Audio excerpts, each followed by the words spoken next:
Everyone, this is Dr. Hardik, and we will start our new system, that is kidney, means urinary systems.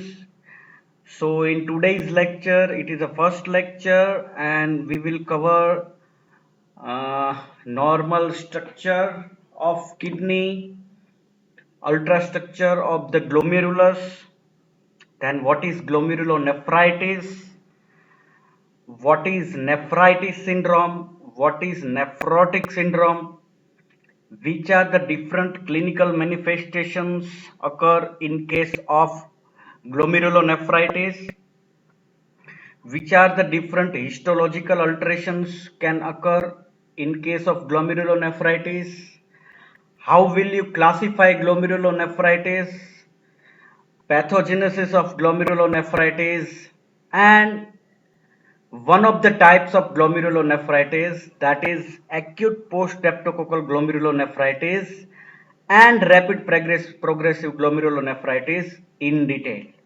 So it's all about today's lecture. Now we will start with our lecture. The first is the blood supply of the kidney. The main artery is renal artery. It is divided into segmental arteries, and these segmental arteries again divided into arcuate arteries, and these arcuate arteries divided into the interlobular arteries. So renal arteries, segmental arteries, then arcuate arteries, and lastly the interlobular arteries. Before we start the normal ultrastructure of the glomerulus, let us quick revise the normal function of the kidney. The main function of the kidney is to maintain the acid-base balance, to maintain electrolyte balance, to maintain the temperature, removal of the metabolic waste product, and also release hormone like erythropoietin. So it's the major functions of the kidney. In glomerulonephritis, you must have to understand the normal ultrastructure of the glomerulus. Without proper understanding of the glomerulus ultrastructure, you cannot understand the topic very well. So please concentrate in normal ultrastructure of the glomerulus, which you have already learned in the first year of MBBS, but let us quick revise of the ultrastructure. As you all know that the primary unit of the kidney is nephron. In nephron, the major portion is glomerulus, right? So as we all know that afferent arterioles enter into the glomerulus, and again it's divided into so many branches. But here, for your understanding, only one branch is seen, but actually it is divided in so many branches here. And these branches are collectively meet and form one arteriole, that is efferent arteriole. So blood comes from here, the filtrations can occur here, and this filtrate goes into the primary convoluted tubules, and the remaining blood again goes into the efferent arterioles and into the body. So first, if it is a glomerulus, structure of the glomerulus, it is the afferent arterioles, efferent arteriole, distal convoluted tubule, proximal convoluted tubule, it is a Bowman space. Okay. So here you can see that afferent arterioles divided in so many branches inside the glomerulus, and these branches is lined by single layer of fenestrated endothelium. Exactly my cursor on endothelium, right? it is fenestrated, means some of the spaces between the cells, and that is why it is known as fenestrated endothelium. This endothelium is raised on basement membrane. This endothelium is raised on basement membrane. And this periphery of this basement membrane, you can see there is layer of epithelial cells. So starting from here and with this point, it is known as visceral epithelium because it is visceral side. And from continuations here, these epithelial cells is known as parietal epithelial cells. So clear the picture. This is arteriole, and this arteriole is lined by fenestrated endothelium. This endothelium is uh, held on this basement membrane, and periphery of the basement membrane there is a layer of epithelial cells. From the visceral side, it is known as visceral epithelial cells, and visceral epithelial cells here continues as parietal epithelial cells because it is parietal sites, right? So blood comes here, here metabolic waste product filtrate from these spaces, and here in Bowman space, it is known as Bowman space, and from here Bowman space the filtrate goes inside the proximal convoluted tubules, and 95% of the filtrate will again reabsorb from these proximal convoluted tubules. So important funda is endothelium, which is raised on the basement membrane, and periphery of the basement membrane there is a layer of epithelial cells, especially visceral epithelial cells. So come on to the next slide.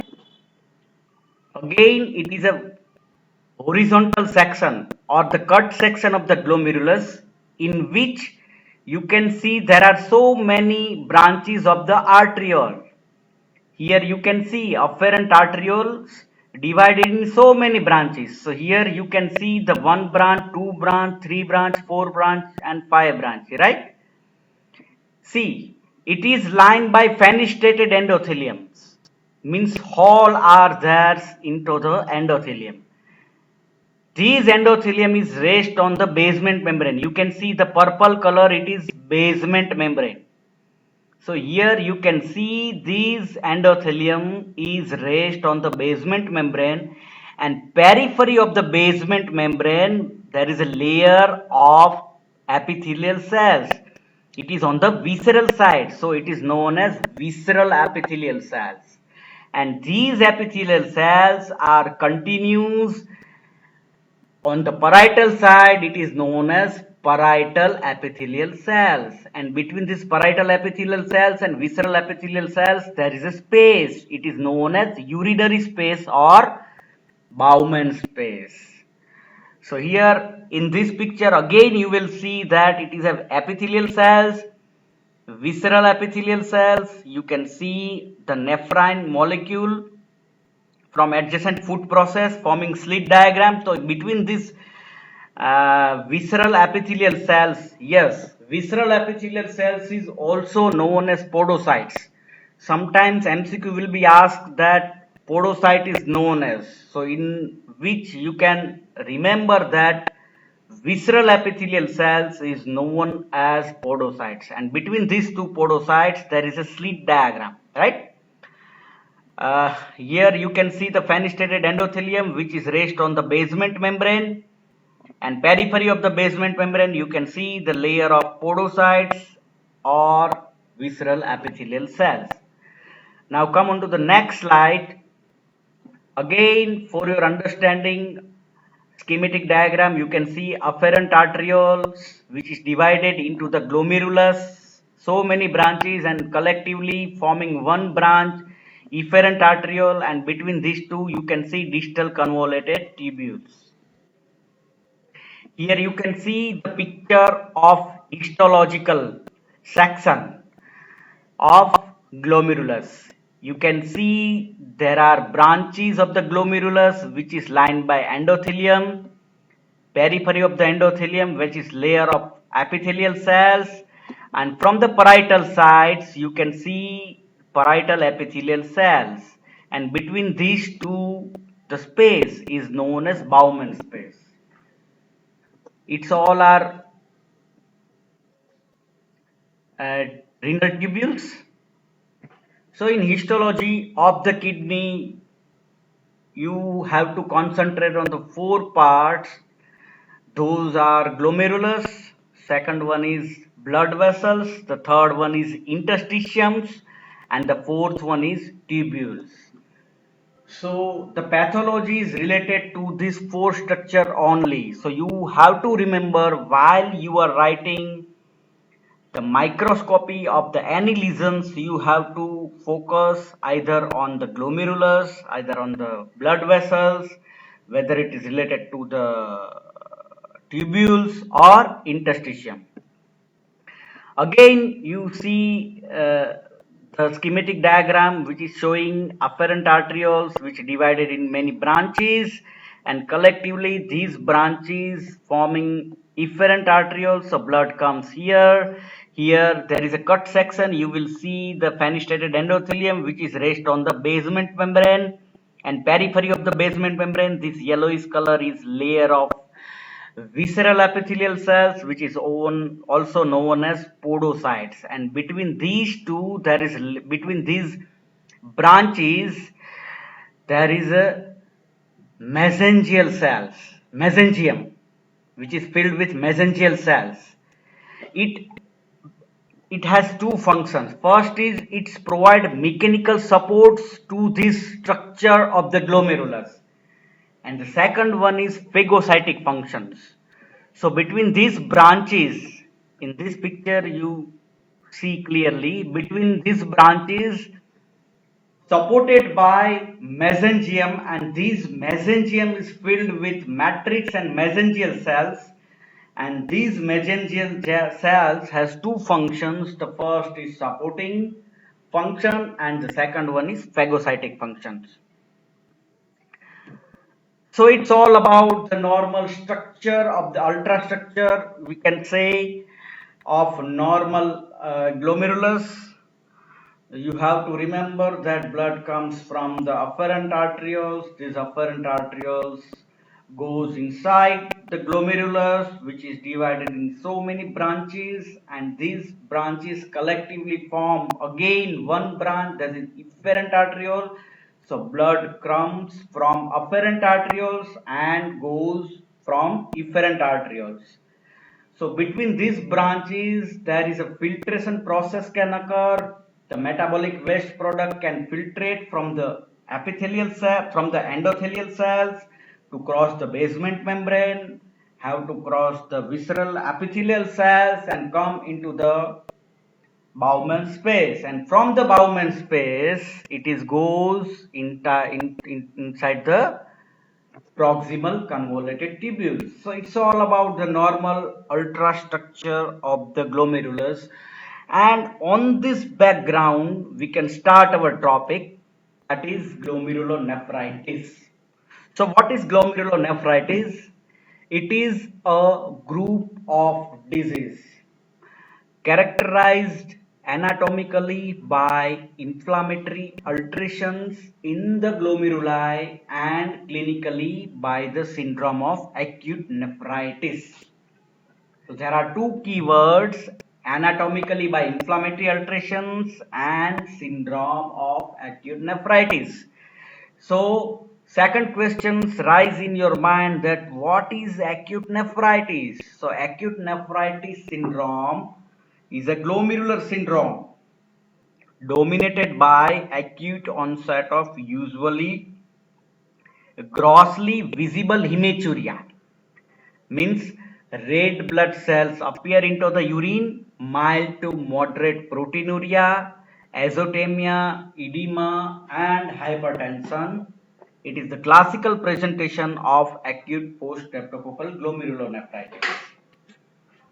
So there are two types of main clinical symptoms in any type of glomerulonephritis. The first is nephritis syndrome and the second one is nephrotic syndrome. So any patient of glomerulonephritis comes with you either nephritis syndrome or nephrotic syndrome.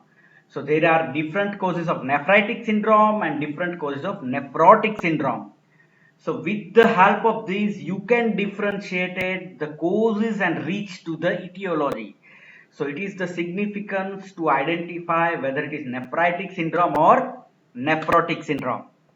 So in nephritic syndrome, you have to remember two keywords. The initial of the keywords are H, 2H. The first is hematuria and second one is hypertension, which is generally not occur in nephrotic syndrome. Proteinuria, yes, occur in nephrotic syndrome. Edema in nephrotic syndrome. Azotemia in nephrotic syndrome. So you cannot differentiate whether it is nephritic or nephrotic on the basis of three features. But with the help of 2H, gross hematuria and hypertension, you can differentiate it from nephrotic syndrome. So what is nephrotic syndrome? Nephrotic syndrome is a glomerular syndrome characterized by heavy proteinuria.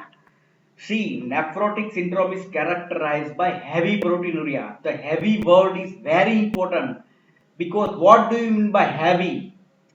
Heavy means more than 3.5 gram per day of protein appear into the urine. It is known as heavy proteinuria. Is protein normally appear in urine? It is my first questions and you have to answer in our WhatsApp group that is normally protein will appear into the urine and if yes then how much quantity, right? So come on to our topic nephrotic syndrome. First is heavy proteinuria. The second one is if protein more appear in urine then obviously the albumin or this protein are less into the blood, so hypoalbuminemia. If less albumin or plasma protein available, then it decrease the plasma osmo-oncotic pressure and it will lead to edema and hyperlipidemia and more lipid appear into the urine and lipiduria. So nephrotic syndrome is characterized by four things: heavy proteinuria, hypoalbuminemia, severe edema, hyperlipidemia and lipiduria. So there are two main symptoms. Now certain terminologies we have to aware about this. The first is azotemia and second one is uremia. So azotemia means only biochemical abnormality, but at the same time with the biochemical abnormality, if patient have severe clinical manifestations, then it is known as uremia.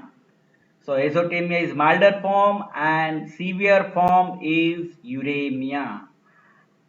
Now, which are the histological alterations can occur in case of glomerulonephritis? The first is hypercellularity, means increased in the number of cells in the glomerular tuft. In the first initial slides, we have seen the histological section of the glomerular tuft, in which in certain glomerulonephritis, increased cellularity, which is characterized by one or more of the following: either mesangial cells proliferation, either endothelial cells proliferation, or leukocytic infiltrations. So hypercellularity is pertaining to the glomerulus, and in glomerulus there are increased cellularity, whether it is mesangial cells or endothelial cells or leukocytic cells. The second alterations can occur which is known as crescent formation. This crescent is a important entity which is related to the rapid progressive glomerulonephritis, the word crescent, if in your mind, then the second word, obviously it is rapid progressive glomerulonephritis, because crescent is a characteristic of rapid progressive glomerulonephritis. So what is crescent? Crescent is a nothing but it is a proliferation of the parietal epithelial cells. In initial slides we have seen visceral epithelial cells and parietal epithelial cells. So crescent is a nothing but it is a proliferation of parietal epithelial cells. The third is basement membrane thickening. Certain types of glomerulonephritis, you will see that there is thickening of the basement membrane, and with the help of basement membrane thickening, you can identify the types of glomerulonephritis. In certain glomerulonephritis, you will find either hyalinizations and sclerosis of the glomeruli. So these are the histological alterations found in various types of glomerulonephritis, either in single or in multicentric, like hypercellularity, crescent formation, basement membrane thickening, hyalinization, and sclerosis. Now, types of glomerulonephritis, or we can say classification of glomerulonephritis. You can classify three ways glomerulonephritis. First is primary glomerulonephritis, the second one is secondary glomerulonephritis or systemic glomerulonephritis, and the third one is hereditary disease. So it's a long list, but if you divide it in three parts, primary, secondary and hereditary. So in primary glomerulonephritis, the word itself suggests that some of the problems pertaining to the kidney only. So in which you have seen, again divide this primary into minimal change disease. Second is focal segmental glomerulonephritis, membranous nephropathy, acute post-streptococcal glomerulonephritis, membranoproliferative glomerulonephritis, IgA nephropathy, chronic glomerulonephritis. So these all are glomerulonephritis, are primary glomerular disease, and the problem is pertaining to kidney only. But the certain group of disease which is known as secondary or systemic disease glomerulopathies, in which the kidney involves secondarily. So first, in which lupus nephritis, diabetic nephropathy, amyloidosis, glomerulonephritis secondary to lymphoplasmacytic disorders, Goodpasture syndrome, microscopic polyangiitis, Wegener's granulomatosis, Henoch-Schönlein purpura, bacterial endocarditis, glomerulonephritis secondary to external infection, thrombotic microangiopathy. So these are the list of disease, and these are the primary condition, and because of this disease there is involvement of the kidney secondarily, and there is a glomerulonephritis. So these categories included into the secondary type of glomerulonephritis. We can also name it as systemic disease glomerulonephritis. The third one is hereditary disease, in which include Alport syndrome, Fabry disease, and podocyte diaphragm protein mutations. So I think now it is easy to remember that how will you classify glomerulonephritis via three ways: primary, secondary, and hereditary. Now come into the pathogenesis. So till now we had discussed uh, ultrastructure of the glomerulus. Then we had discussed what is glomerulonephritis, what is nephritis syndrome, in which we have remembered two H, hypertension and hematuria. What is nephrotic syndrome, which is characterized by heavy proteinuria, means more than 3.5 gram per day protein appearing to the urine. If protein is less than blood level, there is a deficiency of protein, so hypoalbuminemia, decrease oncotic pressures because of reduced plasma protein like albumin, so edema can appear, so edema, hyperlipiduria and lipidemia. and the certain entities like euemia and azotemia. After that, we had discussed about certain histological alterations can occur in case of glomerulonephritis like hypercellularity, basement membrane thickening, crescent formation, ailinosis, and sclerosis. After that, we had discussed the types of glomerulonephritis, primary, secondary, and hereditary, and now pathogenesis. See, to understanding of the pathogenesis is very important to write any types of glomerulonephritis because 95 to 99 percentage of the pathogenesis is immune based. What do you mean by immune based? Means it is related to the antigen antibody reactions. So, for the antigen antibody reactions, antigen is a must. So, antigens come from where? So, antigen first is in situ. In situ means it is present inside the kidney substance, inside the glomerulus. So, in this category, first is fixed, means it is exactly inside the glomerulus. These are the collagen type 4, hymen antigen, mesangial antigen, and others. Right? And certain antigens are exogenous or endogenous, but these antigens comes from outside the kidney into the kidney substance, means into the glomerulus, and planted into the glomerulus. So again inside the kidney, so in situ, but it is comes from the outside the kidney and planted, which is again divided into exogenous, means infectious agents, any type of infectious agent like malaria, hepatitis, certain drugs comes from the outside and come inside the kidney, and these exogenous antigens are planted inside the kidney. And some of the antigens are endogenous, means it also comes from outside, but it is already present inside our body, like in case of SLE disease, means systemic lupus erythematosus.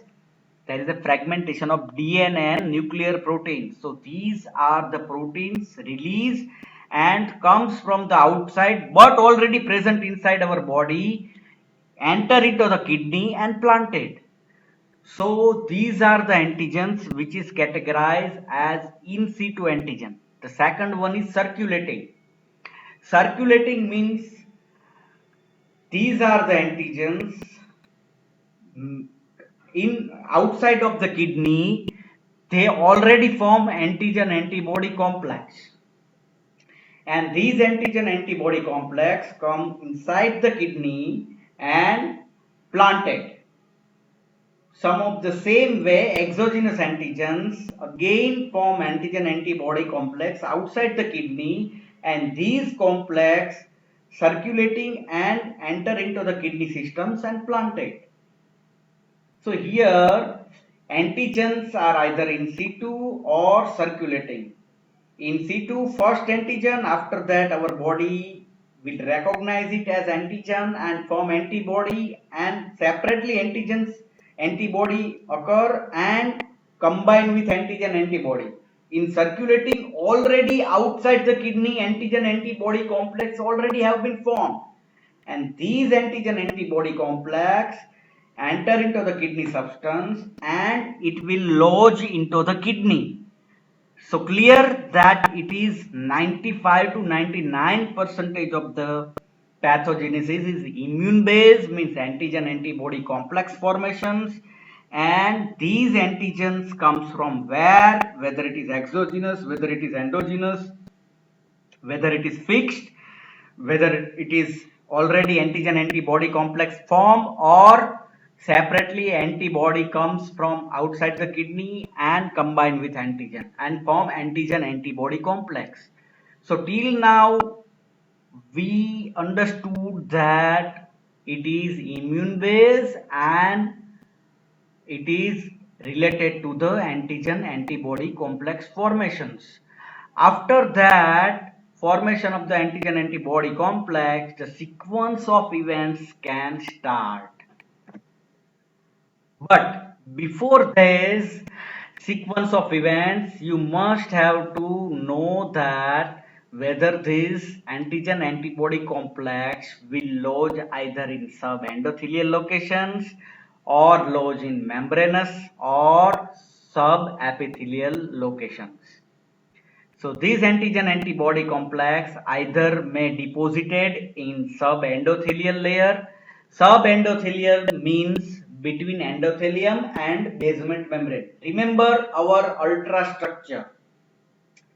Capillary lined by fenestrated endothelium. This endothelium is raised on the basement membrane. Periphery of the basement membrane, there is a layer of visceral epithelial cells which is also known as podocytes. And between these podocytes and continues as these parietal epithelial cells, there is a space which is known as Bowman space. So subendothelium means between endothelium and basement membrane. Membranous means into the membranous, intramembranous. And subepithelium means between epithelial cells, means between podocytes and basement membrane. So antigen antibody complex may deposited either subendothelium, intramembranous or subepithelium. Here you can see that in situ again divided anti-GBM antibody and antibody against glomerular antigens, and circulating is immune complex depositions. So in situ it is either intramembranous or it is subepithelium. Here you can see fenestrated endothelium raised on the basement membrane, and periphery of the basement membrane there is a podocytes, means visceral epithelial cells. So if you study immunofluorescence microscope, and you will find that there is a granular deposit at sub epithelial locations, means here, then it is antibody against glomerular antigens, means in situ. At the same time, suppose it is intramembranous, then again it is formed by in situ. If you find that the deposit which is granular and which is find subendothelium, means between endothelium and basement membrane, then there is circulating immune complex formations, and there are different causes of circulation immune complex formation. So with the help of locations, you can reach to the etiology. So to identify the location of the lodgement of this antigen antibody complex is very much important. Now what happened? I already said that sequence of events. So after antigen formation or antigen lodgement, there is a formation of antibody, and these antibody may deposited. These antibody directly cytotoxic to the epithelial cells, endothelial cells, and mesangial cells. So there are antigens. I have already narrated this antigen, whether it is endogenous or exogenous, and these antigens lodge in the locations which I have described, and these antibody form against this antigen, and these antibodies directly cytotoxic to the epithelial, endothelial, and mesangial cell. So it is a one part of pathogenesis that after enter of the antigen there is formation of antibody, and these antibodies separately directly cytotoxic to these cells, endothelial cells, epithelial cells, and mesangial cells.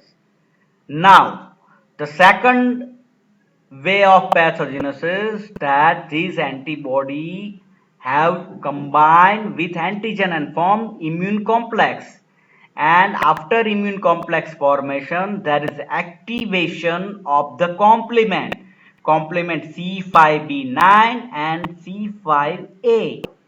These complement C5b9 again activate or cytotoxic or damage to the epithelial cells, endothelial cells, and mesangial cells. and these C5a complement activate the neutrophils. So clear, the second way of pathogenesis is immune complex formations. It activates complement C5b9 and C5a, C5b9 again activate epithelial, endothelial, mesangial cells. C5a is activate neutrophils. The third way is this antibody and this immune complex both will activate platelets, macrophage and mesangial cells.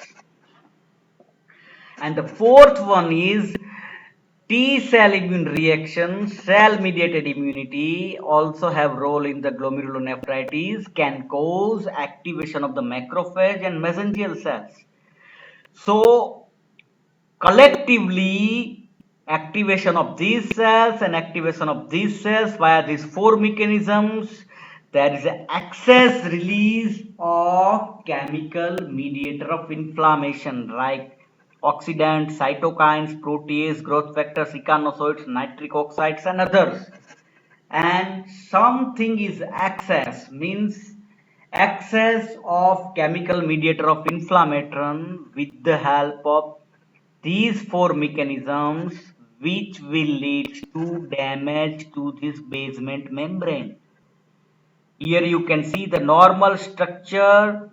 It is fenestrated endothelium, capillary inside the, it is a lumen of the, this side is lumen of the capillary, which is lined by fenestrated endothelium, which is rest on the basement membrane, and periphery of the basement membrane there is a layer of podocytes. It is a normal structure. And what happens after excess release of these chemical mediator of inflammations by antibody depositions, which is directly cytotoxic, by immune complex formation with complement activations.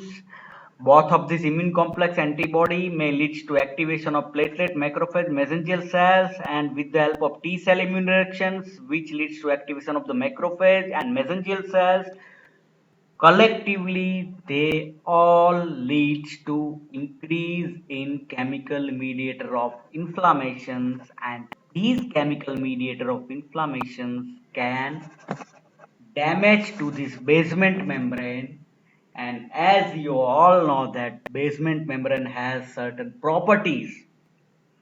It is size dependent barrier and charge dependent barrier. Size dependent means only low molecular weight substance will pass from this basement membrane, like uh, exactly smaller to the albumin, because albumin does not pass, but the smaller to the albumin, near the smaller portion of the albumin which will uh, pass to this damaged basement membrane. Okay, so after damage of the basement membrane lost its property, means it is charge dependent and size dependent. So negatively charged, normally it is negatively charged, so it uh, so what happens, more and more positive ion will pass normally cross to the basement membrane, but after injury what happen, negatively charged, positively charged, small size, large size molecules all will pass from this basement membrane. And that is the reason why glycosuria, albuminuria, hematuria and these all will sequence of events can occur. So I think now the concept of the pathogenesis, exactly what sequence of events can occur after antigen antibody complex formations, which leads to antibody depositions. These are directly cytotoxic to the endothelial cells, epithelial cells and mesangial cells. Again, this antibody combined with antigen forming immune complex, which leads to complement activations. The third way is These both antigen antibody complex and antibody separately again activate macrophage platelets, and this will leads to excess chemical mediator inflammatory mediator release. And the fourth is T cell mediated immune reaction again activate platelets macrophage will leads to again increase in the release of chemical mediator of inflammations, and this will lead to injury to this normal basement membrane. And this basement membrane lost its property, which is size dependent and charge dependent. So negatively charged, positively charged, small molecular weight substance, large molecular weight substance, all will pass from this injured basement membrane, and that is the reason why hematuria, glycosuria, proteinuria can occur. So summarize of glomerular injury pathogenesis. Antibody mediated immune injury is an important mechanism of glomerular damage, mainly via complement and leukocyte mediated pathways. Antibody may also be directly cytotoxic to the cells of the glomerulus. And these cells are endothelial, epithelial, and mesangial cells. The most common forms of antibody mediated glomerulonephritis are caused by the deposition of circulating immune complex, whether it is exogenous or endogenous in case of SLE. And these immune complex have different patterns of depositions. With the help of patterns you can identify it, and these antigen antibody complex again activate these complements, and this pattern of antibody deposition is linear in anti-GBM disease, right? So again MCQ, that if in MCQ if you find that there is a linear deposit, so second word come into your mind, that is anti-GBM disease, means glomerular basement membrane mediated disease. Goodpasture syndrome and Goodpasture syndrome simultaneously hematuria and hemoptysis both can occur. So you can identify with the help of pattern that it is a anti-GBM disease or Goodpasture syndrome, and you will reach to the answer. Antibodies may also be formed against antigens that are planted in the GBM. The resultant in situ complex may show granular pattern of dispositions. So it's all about pathogenesis of glomerular injury. Now come on to the type of acute post-streptococcal glomerulonephritis. The first type, and it is the most common symptoms of nephritic syndrome, or most common cause of nephritic syndrome. See, any types of glomerulonephritis you have to remember in these steps. So it is divided in the following steps. The first, you have to write the introduction of the any types of glomerulonephritis. The second one is morphology of glomerulonephritis, which is again divided in gross and microscopic. Microscopic is again divided in three portions: light microscopy, immunofluorescent microscopy, and electron microscopy. Lastly, clinical symptoms and prognosis. So first is introductions. Any type of glomerulonephritis, if you have to write, first write introduction, second one is morphology, start with gross, second is microscopy. In morphology section, microscopy is again divided in three parts. You have to write light microscopy, you have to write immunofluorescent microscopy, and you have to write the changes occur in electron microscopy.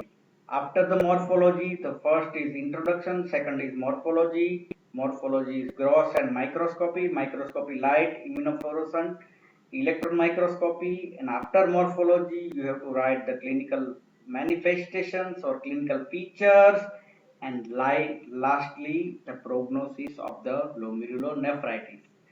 So any types of glomerulonephritis you have to remember in this fashion, and just remember the keywords if you remember the keywords of any type of glomerulonephritis, I think you will revise whole your kidney system within an half an hour, not more than that, right?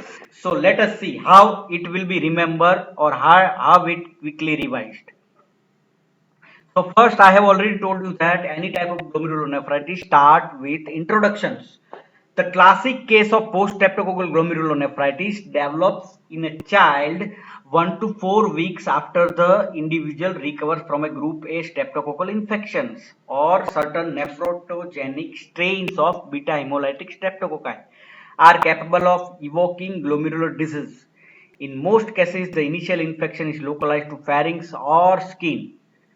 So any patients come with you, and if it is child and they are complaining of nephritic syndrome, because post-streptococcal glomerulonephritis is the most important cause of nephritic syndrome. If any child, so in nephritic syndrome, the most, remember the two H, those are hematuria and hypertension. If any child comes with you with the complaining of hematuria, the first questions in your mind that patients definitely have to infection either in throat or in skin 3 to 4 weeks before.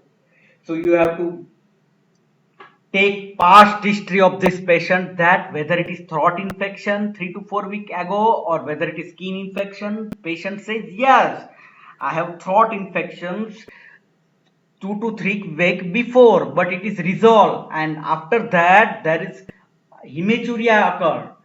So definitely it is a case of nephritic syndrome, and if you do a certain test like anti-streptolysin O antibody titer, then it will definitely a case of streptolytic post-streptococcal glomerulonephritis. So the introductions, it is a the age group is mainly child and patient having preceding either throat infections or skin infection 3 to 4 week ago. So the keywords are child and preceding infection of throat or skin 3 to 4 week ago. The second one is morphology. In morphology, you have to remember that red hemorrhagic spots present on the outer surface of the kidney. Yes, in gross, you have to first remember that normal appearance of the kidney. It is a bean shaped organ. As you all know that it is a bean shaped organ. It has two poles, upper pole and lower pole. Upper pole is pointed while lower pole is blunted. And on the upper pole there is a placement of adrenal gland, right? So it has two pole. First it is bean shaped organ. It has two pole, upper pole, lower pole. Upper pole is pointed, lower pole is blunted. It has two border, medial border and lateral border. In medial border, there is a placement of hilum, means renal vessels and ureter. It has two surface, anterior surface and posterior surface. The anterior surface is smooth and posterior surface is rough. And the approximate size of the kidney is 12 by 6 by 3 centimeter in size. So with the help of these normal features or gross structure of the kidney, you will definitely find abnormalities in normal kidney. So quickly again revise the normal appearance or structure of the kidney. It is bean shaped organ. The approximate is 12 into 6 into 3 centimeter in size. It has two pole, upper pole and lower pole. Upper pole is pointed, lower pole is blunted. On the upper pole there is placement of adrenal gland. It has two border, medial border, lateral border.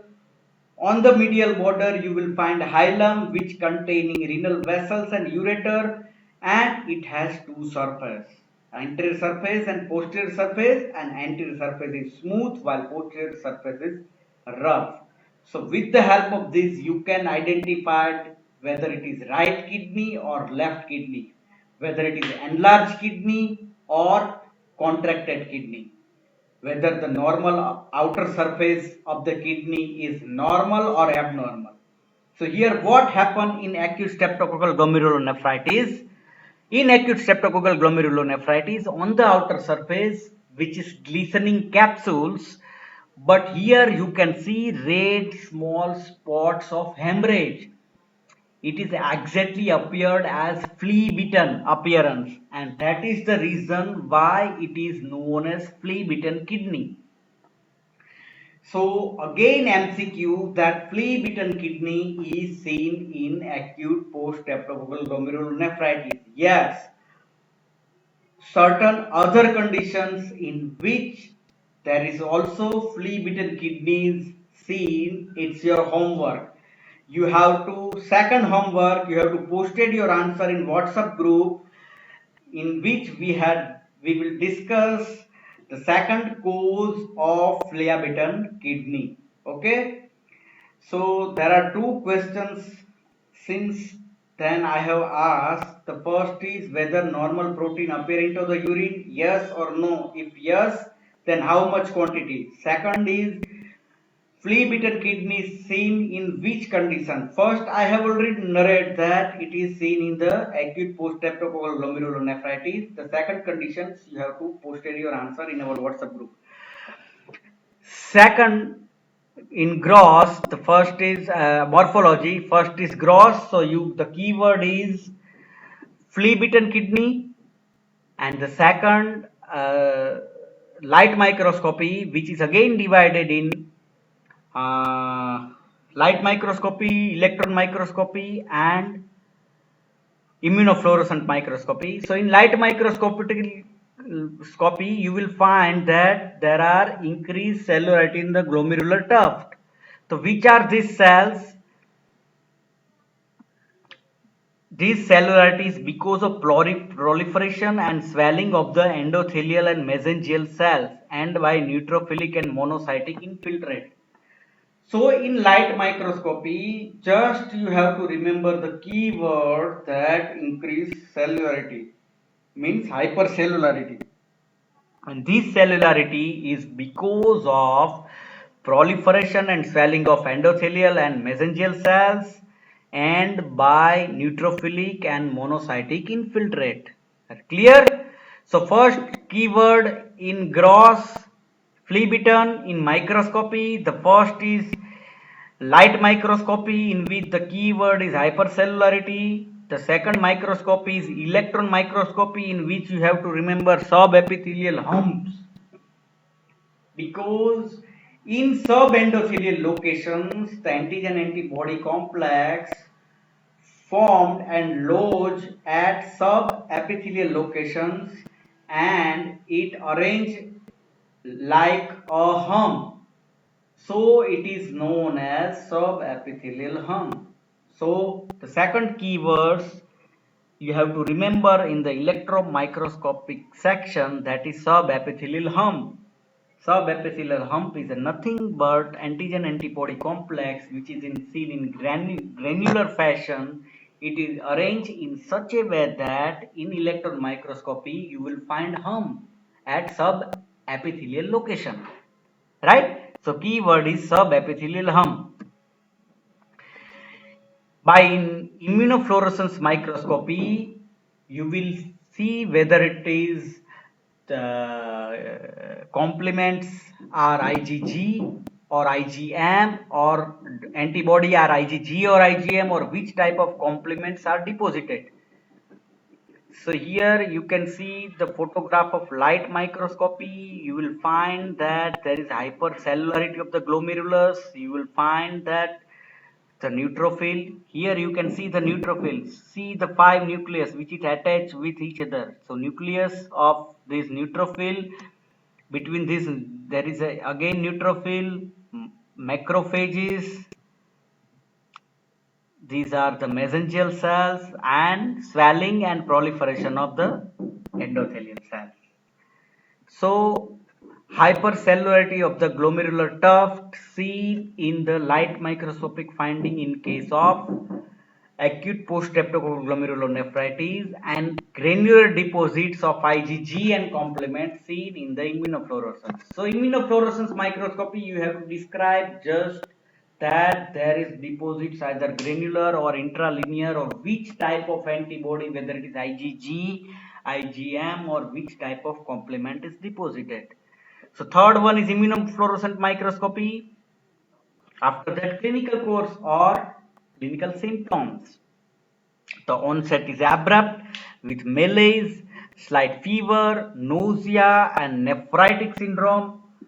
Oliguria, azotemia, hypertension are only mild to moderate. Characteristically, there is a gross hematuria. The main feature is patient is child present with gross hematuria and have past history of either throat infection or skin infections, which significantly indicate that patient is of acute post-streptococcal glomerulonephritis.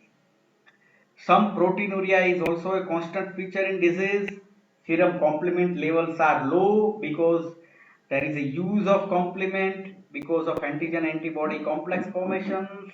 The serum anti-streptolysin A O antibody titer are elevated in post-streptococcal cases. So it's all about clinical course. The significant in this slide, that is increase serum anti-streptolysin O antibody titer in case of acute post-streptococcal glomerulonephritis.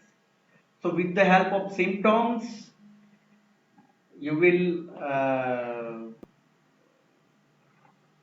will see that patient majority it is a patient of post-streptococcal glomerulonephritis, but with the help of this anti-streptolysin O antibody titer, you will confirm that patient is of post-streptococcal infection.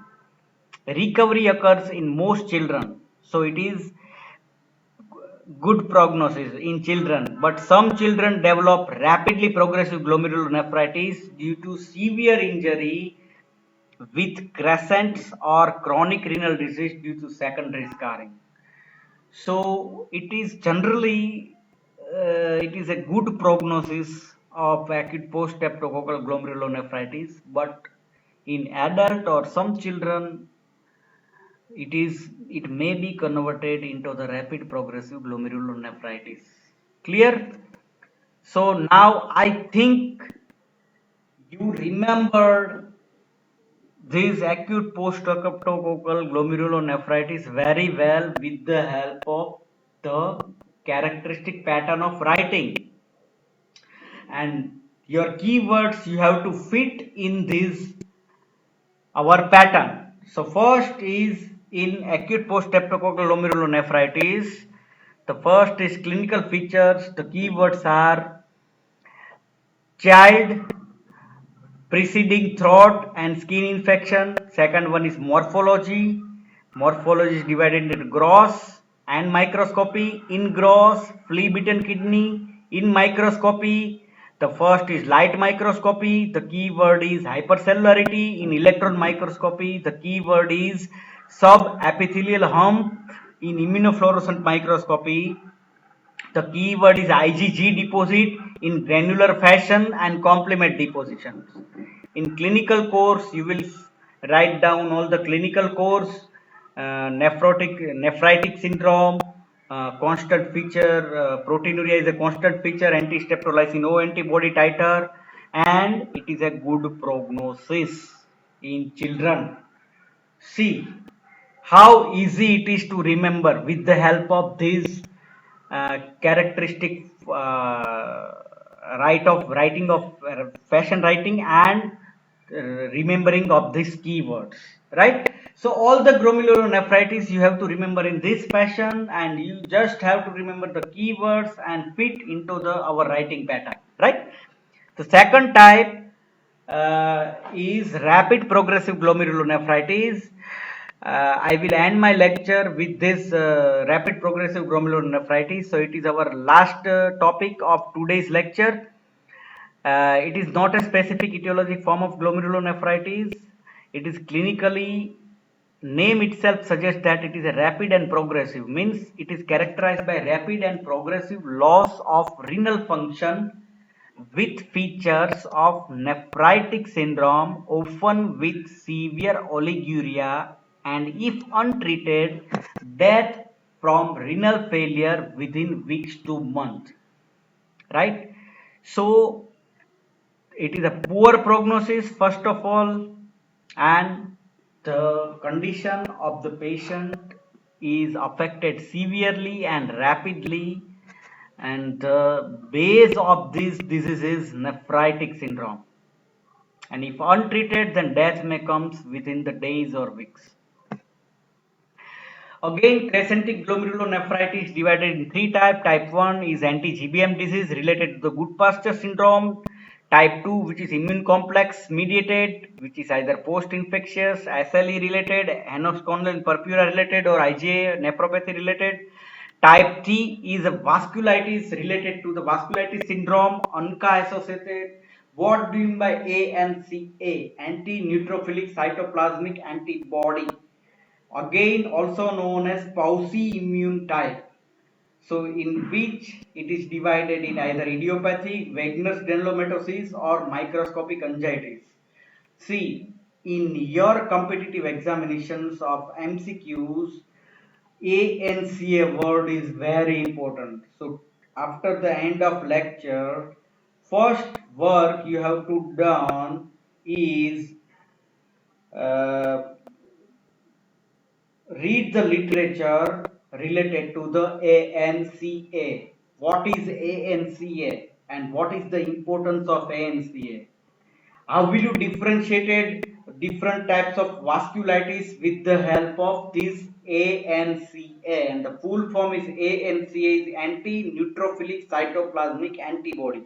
So crescentic glomerulonephritis is divided in three types. Type 1, Goodpasture. Type 2, circulating complex related. And type 3, Pauci immune ANCA, means ANCA associated. Morphology: rapidly increase in size, and it is pale in appearance. So kidney is enlarged and pale. Large pale kidney. While in acute post streptococcal it is flea bitten kidney. Right? In microscopy you will find in rapid progressive glomerulonephritis, in our initial slide I have already told that which are the different histological alterations in the glomerulonephritis. So one of the feature is crescents, and the word related to the crescent is rapid progressive glomerulonephritis. So regardless of the cause, the histological picture is characterized by the presence of crescents. Crescents is a nothing but it is a proliferation of parietal epithelial cells. These are pronouns, but these are produced by the proliferation of the parietal epithelial cells of Bowman capsule in response to injury and parts of infiltration of monocytes and macrophages. Clear? So crescent formation is a key word in the microscopy, in light microscopy, in morphology, enlarged pale kidney. In electron microscopy, may show distinct rupture in glomerular basement membrane. The crescents eventually obliterate Bowman space and compress the glomeruli, and fibrin stents are prominent between these cellular layers in the crescents. In time, crescents may undergo scarring. See in the picture. Here you can see there is a glomerulus, structure of the glomerulus. Here there is a single layer of parietal cells normally, but here what happens, you can see that there is a proliferation of the parietal epithelial cells, and these parietal epithelial cells proliferate in such a way that it compresses the glomeruli, means compress the blood supply, and eventually there is a compression of the blood supply which leads to ischemic effect, and these ischemic effect end with hyalinization and sclerosis. So eventually all the glomerulus will sclerose, right? So here normally the single layer of the parietal epithelial cells, but in rapidly progressive glomerulonephritis, there is a proliferation of these epithelial cells, especially parietal epithelial cells, in such a way that it compresses the structure of the glomerulus, means blood supply, and which leads to ischemia and hyalinosis and sclerosis of the glomeruli. And between these cells, you will find the fibrin strand. Here, the electron microscopy, you will find that there is obliterations of the Bowman space by this crescent. In light microscopy, you will find crescent, and in immunofluorescence is characteristic with strong linear staining and granular, depending on the cause. Whether it is good, if it is good pastures, then it is intramembranous. If it is circulating immune complex mediated, means it is subendothelium. So mainly IgG and C3 type of antibody and complement will be deposited. So here you have to remember the keywords are linear or granular depending on the cause, and IgG and C3. Now clinical course, the onset of RPGN is much like that of nephritic syndrome, except that the oliguria and azotemia are more pronounced. Proteinuria, sometimes approaching nephrotic range, may occur, and some of these persons become anuric and require long-term dialysis of transplantation. Here that one word, that long-term dialysis. So again, something is related to long-term dialysis, which abnormal amyloidic amyloidotic proteins which is related to the long-term dialysis. So you have to answer your questions in our WhatsApp group. It is of my third questions, that abnormal amyloidotic protein which is related to the long-term dialysis. Okay. And today's lecture end with the prognosis of the RPGN. It is related to the number of crescents. Those with crescent is less than 80% of the glomeruli have a better prognosis than those with higher percentage of the crescents. So if you see the glomeruli and if you find that the number of crescents is less than 80%, then the patient have good prognosis, and the more than 80%, it indicate that bad prognosis. So in summarize, I will summarize my RPGN with this. RPGN is a clinical entity with features of nephritic syndrome. The keyword is nephritic, rapid loss of renal function. Name itself suggests RP, rapid progressive glomerulonephritis.